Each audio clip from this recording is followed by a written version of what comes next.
Hello, good evening, everyone.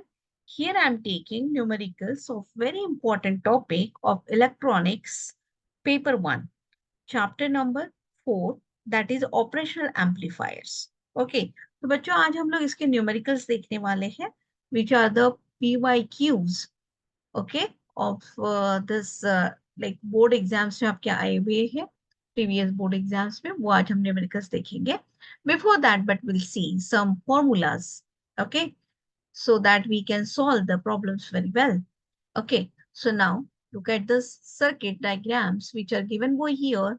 That is the operational adder, जो यहाँ पर दिया हुआ है. Operational amplifier as a adder करके किस तरीके से इस्तेमाल करता है, so that we can calculate the output voltage. Okay, here then operational amplifier as a differentiator करके यहाँ पर आपको दिया गया है.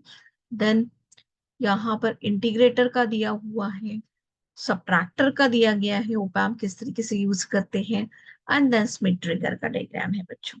ओके, यहाँ पे देखिए UTP, LTP, upper trip point, lower trip point, hysteresis, that is the difference between this upper trip point and lower trip point होता है. फीडबैक फैक्टर जो बीटा होता है उसको किस तरीके से कैलकुलेट करेंगे, ये सारे फॉर्मूलाज आपको दिए गए हैं. Now will take problems based on these formulas. Okay, ready? चलो, तो सबसे पहले देखते हैं बच्चों, यहाँ पर एक दिया हुआ है प्रॉब्लम आपको, operational amplifier as a inverter, inverting adder. Okay, तो इन्वर्टिंग एडर का ये प्रॉब्लम दिया गया है. आपने अभी बच्चों सारे फॉर्मूलाज तो लिखे ही हुए हैं आपके पास, तो देखिए यहाँ पे गिवन डेटा क्या क्या दिया हुआ है. What is given data for this inverting adder के लिए? V1 का वैल्यू दिया है 0.2 वोल्ट्स, V2 का वैल्यू दिया है 0.1 वोल्ट, V3 का वैल्यू है 0.4 वोल्ट, राइट. उसके साथ साथ बच्चों उन्होंने R1 का वैल्यू दिया है, that is 1 kilo ohms, R2 का वैल्यू दिया है 2 kilo ohms, right, and R3 का वैल्यू दिया गया है 4 किलो ओम्स, राइट बच्चों. साथ साथ में एक जो होता है ना ये फीडबैक रेजिस्टेंस, वो भी उन्होंने दिया है, RF का value that is 20 kilo. Okay, अब बच्चों हमें वी नॉट निकालना है. वी नॉट का फॉर्मूला अभी हमने देखा है कि क्या फॉर्मूला होता है इसके लिए, ये जो कि इन्वर्टिंग एडर है, right. Op amp as a inverting adder जब यूज करेंगे तो ये नेगेटिव आएगा, RF, राइट. तो फॉर्मूला क्या आएगा बच्चों आपका, V1 upon R1 plus V2 upon R2 plus V3 upon R3, right? Easy formula. All the values are given to you. Here we'll put the values. What is the value of feedback resistor over here?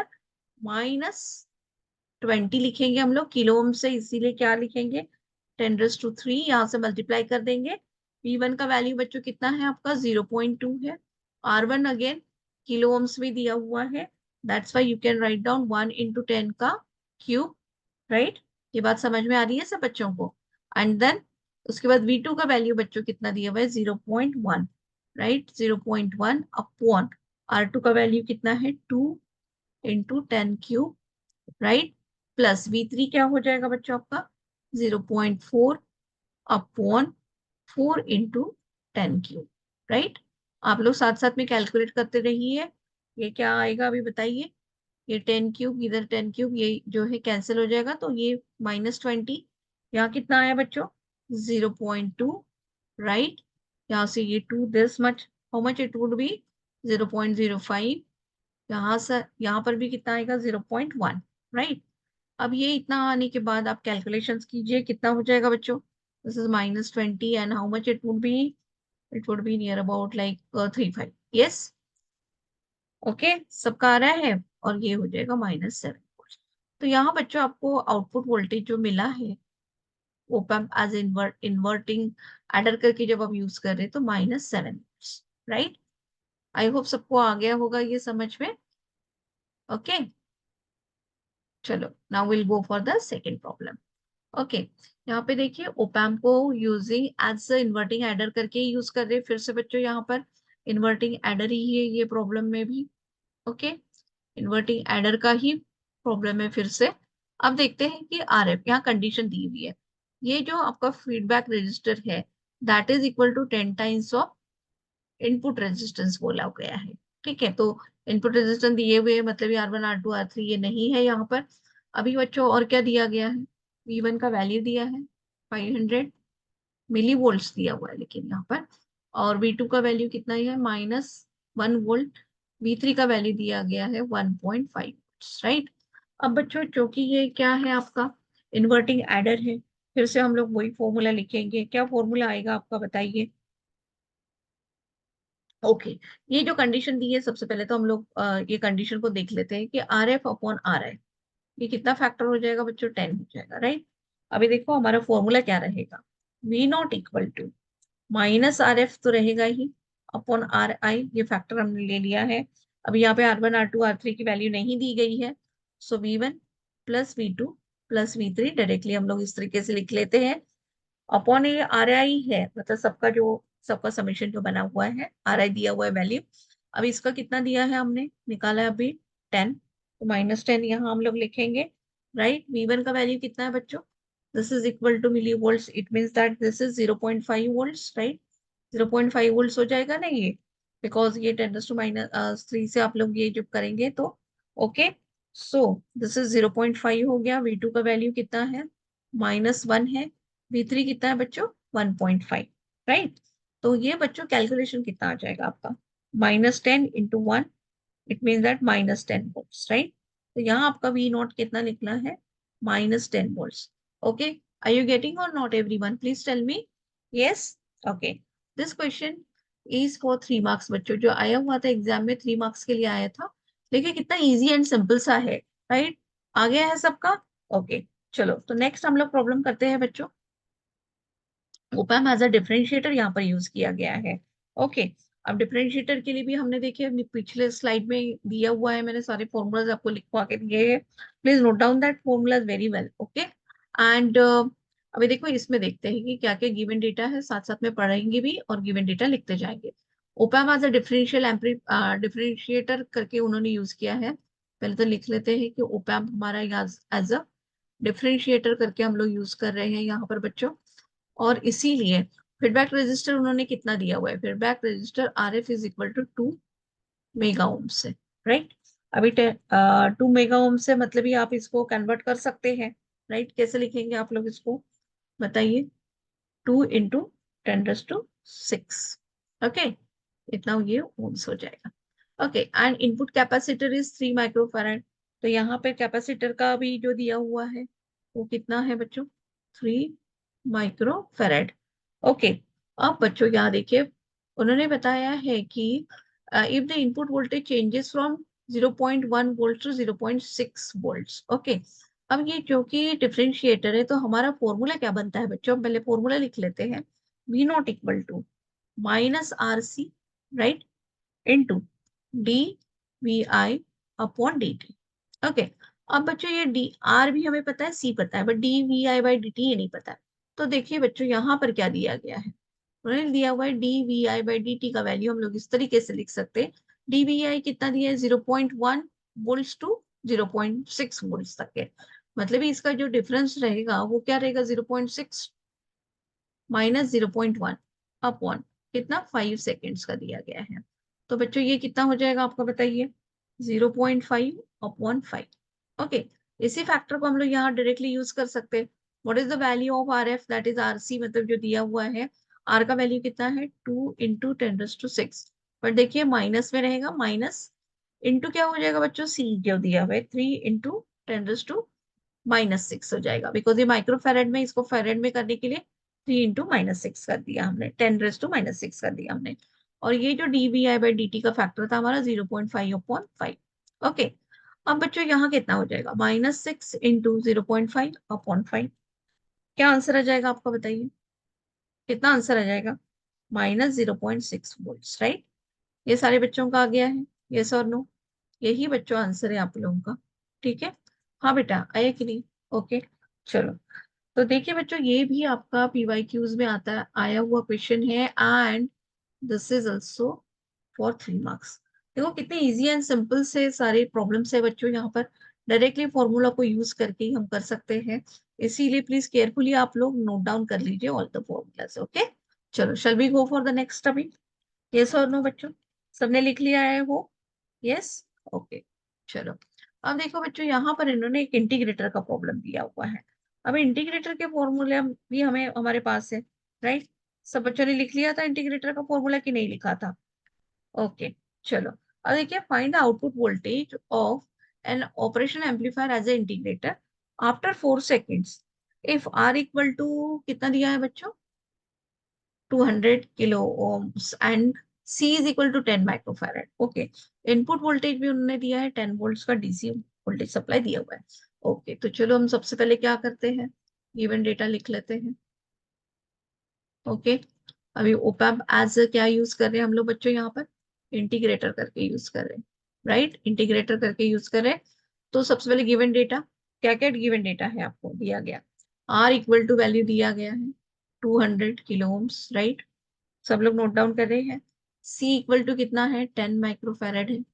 Okay, अब उसके बाद उन्होंने V1 का मतलब दिया हुआ है value, जो आपका है VI बोल सकते हैं आप लोग इसको, VI 10 वोल्ट्स दिया हुआ है, राइट। डीसी डीसी दिया हुआ है supply. Okay, and what is the T का value? That is also given, T is equal to 4 seconds, right. 4 seconds, और हमें निकालना क्या है बच्चों? V0 निकालना है, आउटपुट वोल्टेज निकालना है। तो सबसे पहले इसका फॉर्मूला लिख लेते हैं, V0 equal to 1/RC, right, integration 0 to T, ठीक है, VI इंटू dt। बच्चों ये हमारा फॉर्मूला है। अभी देखो, डायरेक्टली वैल्यू हमारे पास सारी है ही यहाँ पर, क्या हो जाएगा? ओके, यहाँ पर माइनस भी चाहिए होगा ना बच्चों, माइनस। तो माइनस कितना हो जाएगा बच्चों? यहाँ पर देखिए, 1/, आर का वैल्यू कितना है आपका?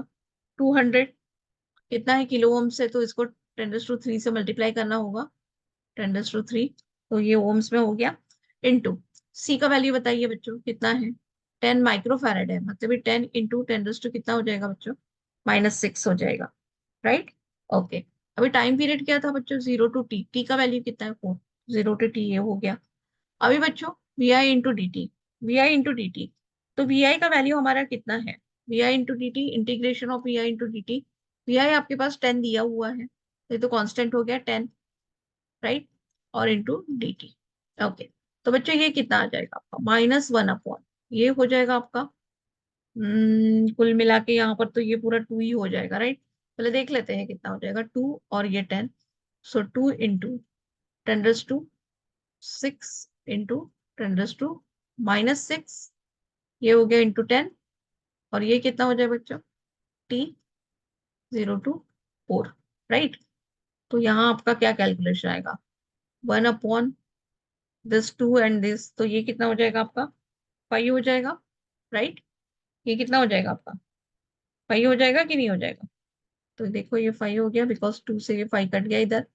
अब टी का वैल्यू 4 इधर हो जाएगा बच्चों, तो आपका कितना वैल्यू आएगा? -20 वोल्ट्स, राइट। आ गया सब बच्चों का, यस और नो? सो यहाँ पर ये आपका आउटपुट वोल्टेज जो मिल रहा है when you are using that operational amplifier as a integrator, तो -20 वोल्ट्स का आपका आंसर आ रहा है, राइट बच्चों। ये क्वेश्चन भी बच्चों 3 मार्क्स के लिए आ चुका है, तो आप लोग ये देखिए कितने इजी क्वेश्चन है। आप लोग बहुत अच्छे से केयरफुली इसको कर लीजिए। Okay, please note down everyone. Okay, चलो, now will go for the next problem. सब बच्चों को समझ में आ रही है बात? ओके, चलो। अब देखिए बच्चों, यहाँ पे एक कंपैरेटर का प्रॉब्लम दिया गया है। तो यहाँ पर वोल्टेज कंपेयर करना है हमें रेफरेंस वैल्यू के साथ में, ठीक है। तो देखते हैं क्या दिया गया है problem. In this circuit operational amplifier used as a comparator, find out the conditions of V1 and V2 for which output, like ये वोल्टेज जो निकला है आपका, मतलब वोल्टेज 1 एंड वी वोल्ट 2 दिया हुआ है। तो इसके लिए प्लस वी सेट, मतलब सैचुरेशन वोल्टेज के बारे में आपको पूछा गया है, तो वो हमें आपके कंडीशंस यहाँ पर बतानी पड़ेगी, ठीक है। तो यहाँ पर बच्चों हम सबसे पहले तो लिख लेते हैं कि यहाँ पे वी रेफरेंस की बात करते हैं, ठीक है। वी रेफरेंस जो रहेगा किसके लिए? Non inverting, non inverting, okay, non inverting input के लिए, ओके। तो we reference for non inverting input किसके लिए? लेकिन ये ऑपरेशनल एम्पलीफायर नंबर 1 के लिए, ओके, ओपैम्प 1 के लिए, ओपैम 1 के लिए, ठीक है, उसके लिए करते हैं कैलकुलेट। तो क्या हो जाएगा वी रेफरेंस यहाँ पर, देखिए बच्चों, अगर हम लोग इसके लिए कैलकुलेट करें तो 4 हो जाएगा ये, बिकॉज 2k प्लस 2k कितना हो जाएगा ये, 2 + 2 अपॉन कितना, पूरा टोटल है बच्चों 2 + 2 + 2 मतलब 6 हो गया, राइट, इनटू वोल्टेज कितना है दिया हुआ 9, इट मीन्स दैट 4/6 इंटू 9 कितना आ जाएगा आपका, ये 6 वोल्ट आ जाएगा, राइट। अब बच्चों देखो ये वी आउट के लिए पूछा है उन्होंने, तो ये वी आउट, ये वोल्ट 1 लिखा जो है ना, this is V out, okay, this is also V out 2, okay.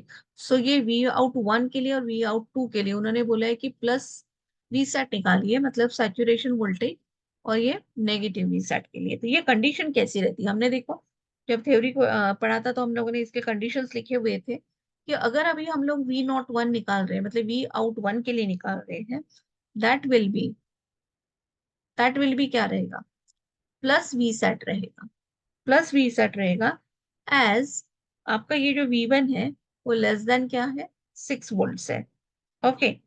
Because यहाँ पर ये क्या है, इन्वर्टिंग रेफरेंस कंपैरेटर हम लोग यूज कर रहे हैं, ओके, इसके वजह से यहाँ पर ये इन्वर्टिंग के लिए हो गया है। अभी वी रेफरेंस आपको अगर निकालना है, ये नॉन इन्वर्टिंग इनपुट के साथ किया था हम लोगों ने, अभी हम लोग इन्वर्टिंग इनपुट के साथ करेंगे। किसका इन्वर्टिंग इनपुट, ये V2 का मतलब ये आपके कंपैरेटर नंबर 2 का करेंगे। तो यहाँ पर बच्चों ये जो वी रेफरेंस दिया हुआ है, तो ये किसके लिए रहेगा आपका, inverting input of op-amp number 2। अब बच्चों यहाँ पर कितना है, ओनली 2k है, तो यहाँ पे 2k, और टोटल कितना है आपके पास 6k है, राइट। तो ये 2k हुआ और ये 6k हो गया, इनटू आपका पूरा ये जो रेफरेंस यहाँ पर दिया हुआ है voltage, that is equal to 9। तो बच्चों ये कितना आ जाएगा, अभी यहाँ पर 3 वोल्ट आ जाएगा, राइट। तो अभी यहाँ पर हम लोग लिखेंगे V02, मतलब इसके लिए दैट विल भी क्या हो जाएगा आपका, नेगेटिव वी सेट हो जाएगा, एज यहाँ पर आपका ये जो V2 है वो लेस देन 3 वोल्ट, ओके। तो इस तरीके से ये आपको निकालना होता है बच्चों जब भी कंपैरेटर का प्रॉब्लम आता है, okay, please note down it, okay. चलो, now will go for the next problem, that is for the Schmitt trigger. Schmitt trigger बहुत ही इंपॉर्टेंट क्वेश्चन होता है बच्चों, ये हमेशा 4 मार्क्स के लिए ही आता है, क्योंकि यहाँ पर काफी सारी चीजें आपको कैलकुलेट करने के लिए वो लोग बताते हैं, ओके। तो ये देखिए अभी ये हम लोग काम कर रहे हैं किसके लिए, स्मिथ ट्रिगर के लिए, ठीक है। तो उसमें ट्रिगर के लिए फॉर्मूलाज वगैरह आपको मैंने लिखवा के दिए हैं, please note down that formulas and then solve this question, okay. अब देखो डायरेक्टली हम लिखते हैं R1 R2 का वैल्यू दिया है, V इन का भी वैल्यू दिया हुआ है, सैचुरेशन वोल्टेज रहती है 14 वोल्ट्स उन्होंने दिया हुआ है यहाँ पर बच्चों। ये देखो everything is given to you now. UTP, UTP का फॉर्मूला बच्चों क्या था, यूटीपी का फॉर्मूला हमारा था R2 upon R1 plus R2 into V sat, कौन सा वी सेट, लेकिन पॉजिटिव, ओके। अब चलो बच्चों ये कर लेते हैं, R2 कितना है हमें देखिए, 2 दिया हुआ है 2k, राइट, 2k ओम्स, और ये कितना दिया हुआ है, R1 कितना दिया हुआ है, R1 कितना दिया है 12 किलो ओम्स, फिर R2 2 kilo ohms, okay, into V sat कितना लिखेंगे बच्चों यहाँ पे, +14 वोल्ट्स, राइट, यहाँ पे दिया हुआ है आपका +14 वोल्ट्स, ओके। तो देखिए बच्चों यहाँ कितना आपका आंसर आ जाएगा, 2 वोल्ट आंसर आ जाएगा, राइट, ये 14 7 एंड 2 वोल्ट, ओके। देर आपका यूटीपी आ गया, राइट। अब नेक्स्ट क्या है आपको, ये अपर ट्रिप पॉइंट आ गया है, राइट, अपर ट्रिप पॉइंट आ गया है इसका, अभी लोअर ट्रिप पॉइंट निकालेंगे, दैट इज एलटीपी। चलो यहाँ लिख ले मैं, एलटीपी, दिस इज पहला आंसर आ गया आपका। अभी देखिए दूसरा आंसर एलटीपी के लिए निकालेंगे, उसका फॉर्मूला बच्चों क्या होता है, R2 अपॉन क्या हो जाएगा, R1 plus R2 into minus V sat, okay. और माइनस वी सेट है, सारी वैल्यूज वैसी है, 212 + 2 इंटू -14, मतलब ये कितना आएगा आपका बताइए, -2 वोल्ट आ जाएगा, राइट। ये आपका LTP आ गया। ओके, अब नेक्स्ट थिंग क्या निकालनी है आपको, थर्ड, हिस्टेरेसिस। हिस्टेरेसिस क्या होता है बच्चों, मैंने आपको फॉर्मूला लिखवाया हुआ है, बताइए हिस्टेरेसिस क्या होता है। That is UTP minus LTP, right. तो UTP कितना है आपका, बताइए, 2 वोल्ट्स, -2 वोल्ट, ये कितना हो जाएगा, 4 वोल्ट्स। जीरो मत लिख देना गलती से, ओके। चलो, तो ये हिस्टेरेसिस आ गया है बच्चों। अभी फीडबैक फैक्टर उन्होंने बताया, फीडबैक फैक्टर बीटा को निकालना है हमें। फीडबैक फैक्टर, देखिए feedback factor, okay, that is equal to beta. उसका फॉर्मूला क्या होता है बच्चों, R2/R1 प्लस R2। वही तब से हम लोग यही तो कैलकुलेट कर रहे हैं, 2/, कितना हो जाएगा, 12 plus 2 again, so 2/14, that is equal to how much, 1/7, right. क्या आंसर आएगा, बताइए। हम्म, आ गया सबका, वेरी गुड, चलो 0.14, yes. Okay, so these are the questions actually exam में आ सकते हैं बच्चों। ओके, सबको समझ में आ रहा है, देखिए कितना इजी एंड सिंपल सा प्रॉब्लम है 4 मार्क्स के लिए बच्चों। ओके, चलो तो नेक्स्ट करते हैं, this is the last problem. Okay, आपको आइडिया आ ही गया होगा किस तरीके से हमें प्रॉब्लम सॉल्व करने हैं। The gain bandwidth product of the op amp is 1 megahertz. If the gain for the negative feedback amplifier is 50, what would be the maximum frequency that can be amplified without distortion? Okay, चलो, अब देखो बच्चों, maximum frequency जो होती है वो amplify अगर करती है तो लाइक मैक्सिमम फ्रीक्वेंसी विच एम्पलीफाइड विदाउट डिस्टॉर्शन होनी चाहिए, तो वो कितनी इक्वल होनी चाहिए, बैंडविड्थ की इतनी ही होनी चाहिए, राइट। तो बैंडविड्थ की इतनी होनी चाहिए, तो हम लोग क्या लिख सकते हैं, वहाँ कंडीशन लिख लेते हैं हम लोग पहले तो, कि maximum, okay, frequency can be amplified without distortion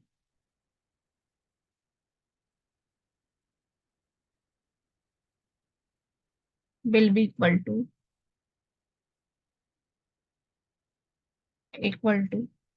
the bandwidth, okay. तो बच्चों बैंडविड्थ का फॉर्मूला क्या होना चाहिए, बैंडविड्थ का formula, okay, gain bandwidth product, gain bandwidth, अब बच्चों ये ना नोट डाउन कर लो अच्छे से, बैंडविड्थ प्रोडक्ट अपॉन क्या हो जाता है बच्चों, अपॉन क्या हो जाता है, गेन, ओके।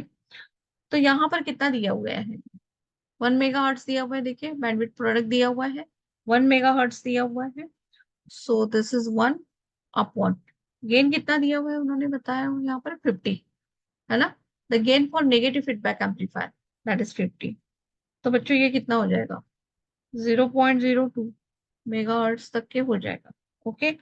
मतलब ही ये अगर हम लोग कैलकुलेट करते हैं किलो में, तो हमारा ये 20 किलो हर्ट्स हो जाएगा, राइट बच्चों। तो यहाँ पे बैंडविड्थ कितनी आ रही है, बैंडविड्थ आ रही है 20 किलो हर्ट्स।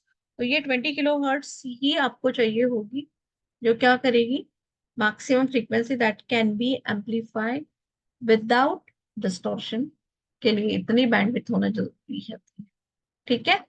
चलो, so these are all the problems which we had taken, all the problems of the chapter. Based on these concept and the formulas, आपको एग्जाम में इसी तरीके से आ सकते हैं बच्चों, ओके। डिफरेंट वैल्यूज के साथ आएंगे कुछ इस तरीके से, थोड़ा सा लैंग्वेज चेंज होगा, बट यही आएगा बच्चों आपको, डिफरेंशिएटर, इंटीग्रेटर, एडर, ज्यादातर एडर से बहुत ज्यादा प्रॉब्लम्स आते हैं बच्चों, ओके। तो चलो then, take care, bye bye, all the best, I hope you understood all the concept of this chapter, okay.